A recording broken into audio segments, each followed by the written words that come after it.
В днешната поръчка ще видим мама, която обича да пътува, Бепшо, който обожава мотора на татко и татко, който е тираджия.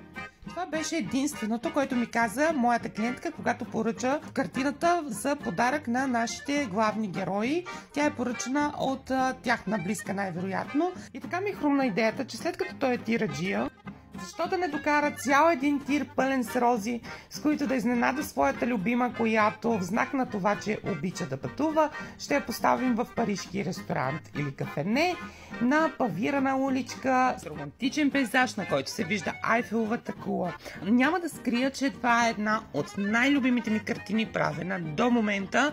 Всичко се получи толкова уютно, толкова красиво. Клиентката ми нямаше абсолютно нито едно изискване за преправка, когато изпратих готовия резултат, тъй като работя по следния начин. Когато картината вече е готова или имаме някаква посока, аз през цялото време пращам на клиента и той одобрява или ми казва кой да коригираме.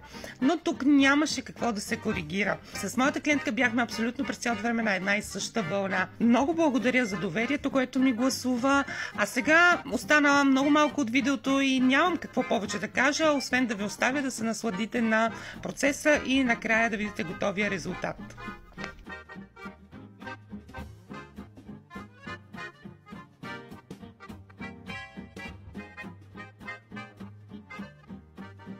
И тук вече я виждаме завършена.